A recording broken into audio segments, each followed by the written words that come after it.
चिकना बॉस जब उसका अधीनस्थ घर से बाहर था, वास्तव में अपने कर्मचारी की पत्नी को पसंद करने लगा।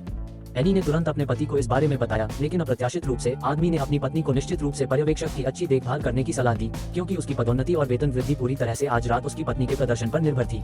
अपने पति को इतनी ईमानदारी से बोलते हुए देखकर असहाय महिला के पास स्वीकार करने के अलावा कोई विकल्प नहीं था। पर्यवेक्षक को अपनी पत्नी के पास आते देख जैक चुपचाप अपने सामने के दृश्य को देखता रहा।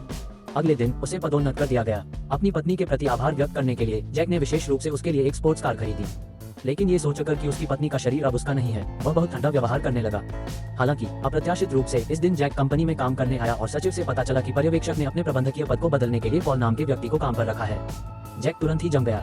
पदोन्नति के लिए उसने अपनी पत्नी का बलिदान दिया था और अब उसे नौकरी से निकाला जा रहा था। सदमे को सहन करने में असमर्थ जैक कार्यालय गया और अपनी जान ले ली। जब एनी को यह खबर पता चली तो उसका दिल टूट गया। वह कुछ मुआवजा पाने की उम्मीद में अपने पति की कंपनी गई, लेकिन उसे बताया गया कि उसके पति ने आत्महत्या कर ली है और कंपनी कोई मुआवजा नहीं देगी। महिला पूरी तरह से हताश थी। कोई विकल्प न होने पर वह अपने पति का सामान लेने के लिए दफ्तर गई, लेकिन संयोग से उसे पता चला कि उस रात के सुपरवाइजर का नए मैनेजर के साथ बहुत अच्छा रिश्ता था। ये सोचकर कि उसके पति के खिलाफ कोई साजिश हो सकती है, बदला लेने की एक साहसिक योजना उसके दिमाग में तुरंत आ गई। उसने सबसे पहले नए मैनेजर पॉल के बारे में जानकारी हासिल की, फिर सुपरवाइजर के दरवाजे पर पहुंची। उसके दरवाजे पर दस्तक देने के बाद एनी ने उसे एक ही झटके में भगवान से मिलने भेज दिया।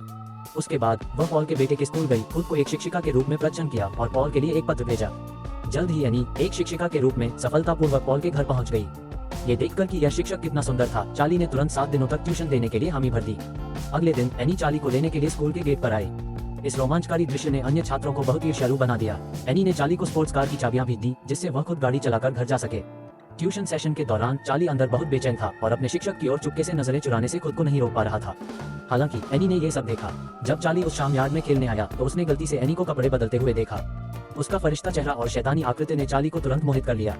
बाद में एनी अपने पिता के पास गई और जल्दी से उनका अभिवादन करने की पहल की, और दोनों की बातचीत का दृश्य चार्ली ने घर के अंदर से ठीक से देखा। उसे नहीं पता था कि यह एनी का जानबूझकर किया गया इरादा था, इस परिवार को नष्ट करने के उद्देश्य से।